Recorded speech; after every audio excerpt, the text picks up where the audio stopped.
Yep, that's me. You're probably wondering how I ended up in this situation. What was that? I mean, cinema. Absolutely a cinema. So last night we watched the game with 3 penalties, 3 goalkeeping errors, 9 goals, and 1 match-winning goal. My God. FC Barcelona versus Benfica. I just have to say one thing. When you saw your eyeballs coming out of your eyes, imagine you have seen a peak football. When your testicles are on your mouth, imagine you have seen a peak football. This was peak cinema. This was peak football. There's a very famous quote from Johan Cruyff. I would rather watch a game 4-5. I would rather see my team winning 4-5 than 1-0. And he was talking about this game only. Man, oh man, oh man. In this game, defensive masterclass, tactical illustration, tactical superiorness in mid-game, player perfection, player individual mistakes, individual no mistakes, were nothing. Every man in this pitch last night we saw in the Benfica home, which is absolutely one of the best stadiums in the world. We have seen in the past how opponent teams get difficulty to play against Benfica at their home. 22 men on the field, everybody was shit, except one who was Pedri. We will talk about him on the later this video, but I don't know where to begin. I don't know why I'm recording this video. I don't know why do I start from there. What a game. I literally did a live stream on my YouTube channel last night. I'm so happy I did. Since this game started, minute 1 to the last 98th minute, you can't believe it, man. You can't write down the script. You can't write down this is on the script. So let's go to the game. I don't know where to begin, man. If you see this game highlights on Soul and Soccer or Netflix or something, don't be like, oh my god, what football game is doing here. This was a film, this was a movie, this was absolute cinema. So let's start this video without any delay. Benfica versus Barcelona. Just starting the game, second minute of the game, you can see Barca made a mistake from Jules Koundé's side. You say Araujo is man marking a player and Kubarsi is behind a player, and Benfica takes the advantage and they score the goal. Now you're gonna say, yeah, it's a normal defensive mistake. We have seen defenders are not able to mark the opponent's player, or sometimes defenders are not that fast to cope up with their opponent. But okay. Then after that, Barca were making chances and chances and chances and chances. There were chances and they got a tackle. Benfica made a tackle on Balde, which resulted to a penalty for FC Barcelona. And the minute 13, Robert Lewandowski scored a simple penalty. At this time, Lewandowski should definitely score this penalty. Nothing else. He should definitely score these penalties. Then, it was 1-1. Now, you should put your seal bags off your seats, take out your seal bags, wear your seal pads. It is getting crazy now. The game starts. We saw our goalkeeper that we bought because our main goal, Barca fans, missing Ter Stegen or not, our main goalkeeper Ter Stegen was injured. So the summer transfer window is off, and the winter transfer window was in January. So in that month, Barca Hansi Flick did, let's sign a retired player, Royston Szczesny from Juventus, who was sitting on the couch and smoking his cigarettes. Let that old man come. And he was high today. Somebody check Szczesny's medical report or something. This guy was high today. Man, oh man, oh man. Like literally, he has come like smoking something or not. The second goal, my man Chesney. Barcelona players are men. Men do not communicate. Men just do. Chesney was literally playing ahead. Like Chesney type of is not a ball playing goalkeeper. Chesney was playing ahead, and like before at you see his Juventus days, he used to play at the back. Allegri was the manager of Juventus, who is known for is the king of haram ball. He used to play like in Juventus. He used to have sat back, but this time in Hansi Flick system, he has to play forward. Like this guy was in midfield, in defense. He was the Puyol, he was the Busquets, he was the Javi. What the fuck? You are not Manuel Neuer, bro. You are clearly not Manuel Neuer. But then what happened? You can see here. I don't know who is the Otamendi or Antonio Silva. A Benfica player sent up a long ball for the forward to run in behind.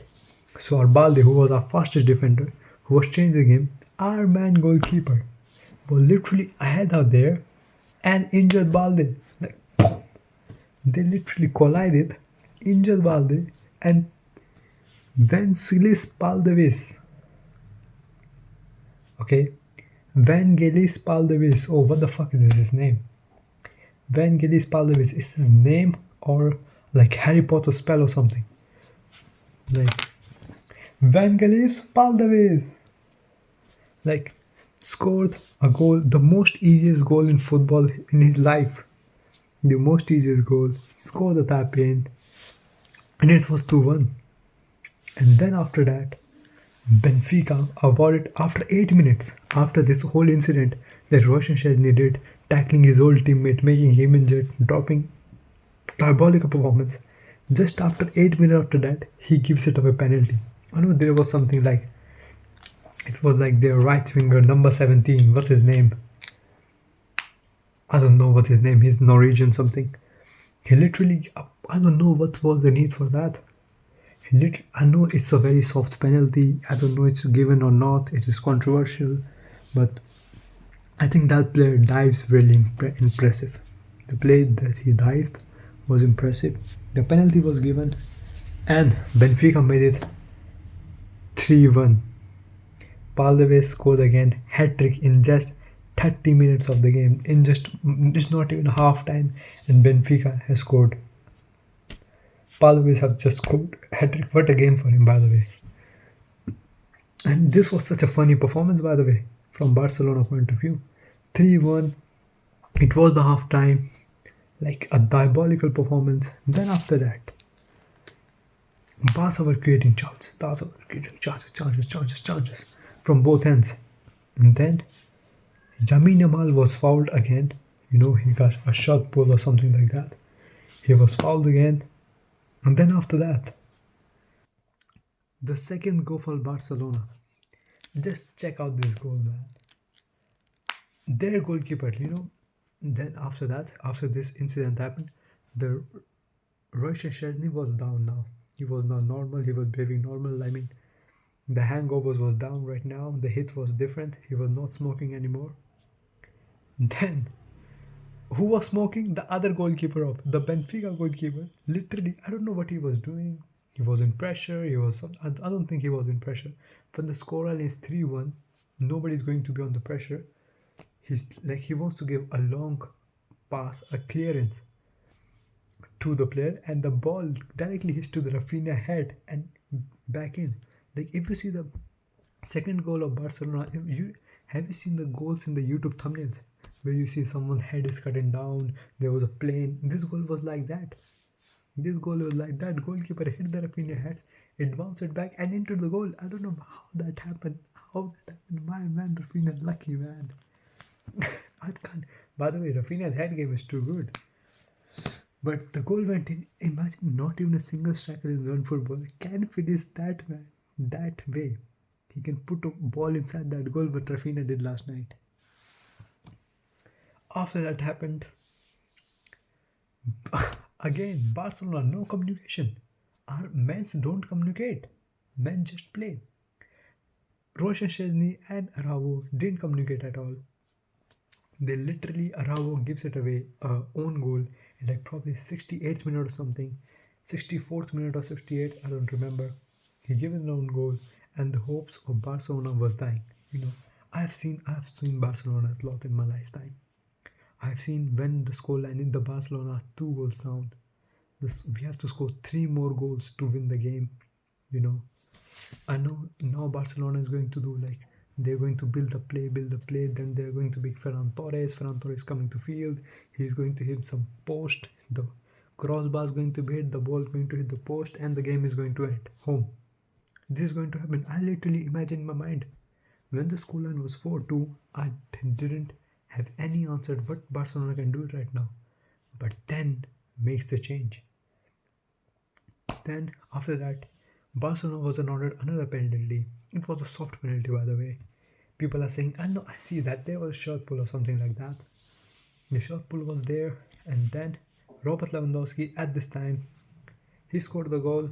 It was 4-3. My hopes were still dead this time. I don't think Barca can score 2 goals and then bring the substitution. Okay, for that, let me just explain you how the Barcelona play. Koundé and Balde Kunde and Balde were playing on the fullbacks who just go ahead. I'm just going to show on a green board how to Barcelona play and just check it out. Barcelona formation for the game. Okay, this is Robert Lewandowski. This is Rafinha. We're going to put this point of him, and this is Lamine Yamal. And this is Pedri. This is Gavi. And this is Pedri, and this is Casado. This is Ronald Araujo.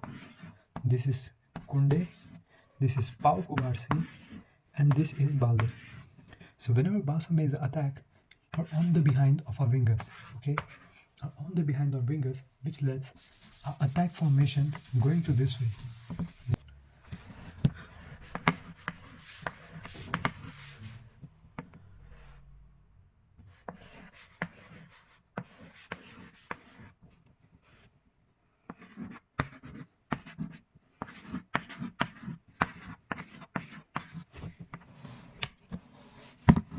So imagine this is Barcelona, this is Benfica, and this is Barcelona. When Barcelona attacking, our fullbacks are going ahead of the stadium. You know, with this is Lewandowski, this is Robert Lewandowski, this is Rafinha, this was Balde, and this is Jules Koundé, and this is Lamine Yamal. Which happens what? Which are led our fullbacks coming ahead will let a space between. This is a whole space between the area of fullbacks, which led their wingers to come ahead in the stadium to attack Benfica a lot. As you see, the last game, Araujo was looking too sharply because he was also filling the gap where Jules Koundé was attacking. Barcelona was majorly attacking from the Jules Koundé side because Benfica was giving most of the pressure from the left hand side from their players. The name was Alvaro Calacera, and Antonio Silva was also playing as a left centre back, and the left winger was also very good. So the whole stadium was this. We let Araujo, who is this, to fulfill the gap of Koundé as centre back as well as a centre back as well as a right back, which creating a problem for Barcelona. Now later that happened, Barcelona made a tactical superior change by Hansi Flick. He replaced his both of the fullbacks, and then he bring on Eric Garcia, Araujo, Pau Cubarsí, Gavi, and Casado was replaced by Fermin Lopez, Fernan Torres, and De Jong, Pedri, Rafinha, Lewandowski, and Lamine Yamal. See, the defensive duties were totally complete because this time the players were playing on the zonal defending zone, which led Barcelona to concede more less goal, and they were playing on the diamond, which led Pedri to play as a cam, do more attacking stuff because Frankie De Jong was at his back to have zero defensive duties on Pedri, and both Fermin and Fernan Torres were giving Barcelona contribution for attack because with absence of Balde and Araujo, Barcelona doesn't have to worry about the two centre backs because now they have 3 centre backs at the back, which led them to attack more frequently. Oh man, that was a good thing. I have tried this first time in my channel. I hope you guys liked it. But then comes the minute 86th. Eric Garcia. What a goal from Eric Garcia. Scored a header. Incredible finish. Eric Garcia, my man, you won my heart. That's what we needed. And there's going to be one player that I'm going to talk most about is that nobody's talking about, but I'm going to talk is Pedri. Bro, Pedri is amazing. I think every season, end of the every season, Barcelona does live stream, and Pedri have chance to beat up every single man of this team. Like when I'm watching Pedri, he's having good game, the other good game, the other good game. Like Pedri has been completely good. He's dropping in a masterclass. This guy is defending. This guy is attacking. He's playing as a CDM. He's playing as a midfielder. He's playing box to box. He's playing as a cam. He's doing everything for us. Even the game against Getafe that we drew, Pedri was incredible. We know our attack is shit. Rafinha was not able to score goals. Lamine Yamal has a very stinky game this year. I'm not going to say stinker because I think he doesn't have an impactful game. Yeah, that's a good word for Lamine Yamal. He doesn't have an impactful game this time against Benfica. But talking about the game happened, Hansi Flick, what a man. The changes he made, everybody was shouting, we were celebrating Rafinha's slide tackle. And after that, Benfica were given a free kick where they miss. It was a controversial pick, like there should be a penalty or something like that, man. Just enjoy the moment, it's not a penalty. As a Barca fan, I'm not going to say that. Controversy, but still, it's controversial. Giving a penalty, referee was like, even referee doesn't know which is penalty or not. How big fan bases are deciding that. But again, Ferran Torres. No, like in this game, it was complete like which player is playing for which team. We don't know which player is playing for which team. Everybody was dropping stinker out there. Pau Kubarsi, man, he was our Maldini of this team.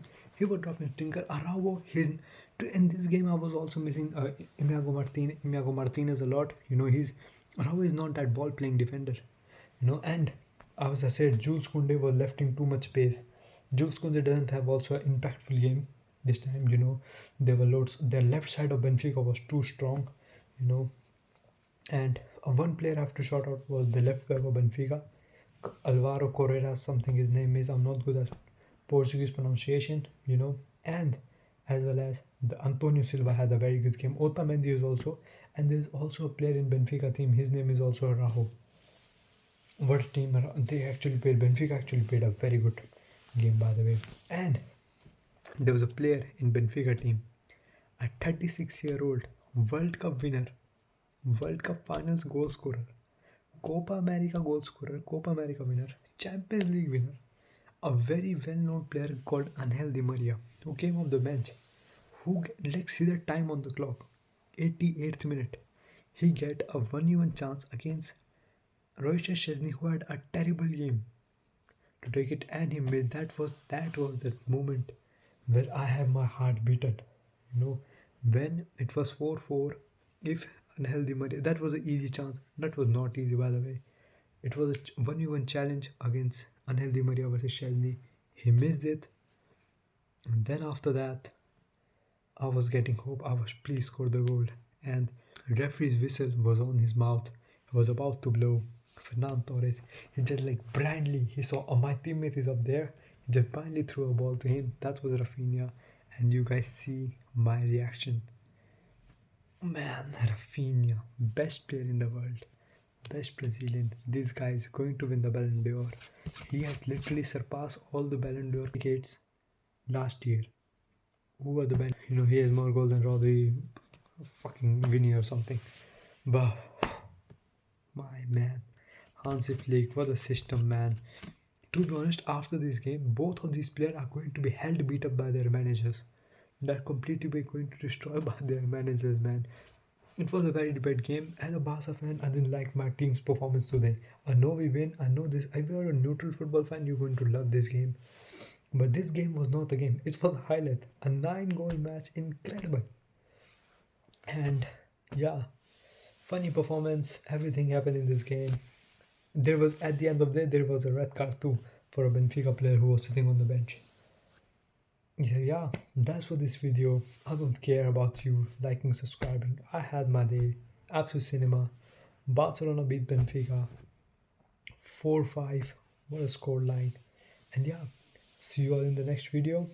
Bye. Have a great time.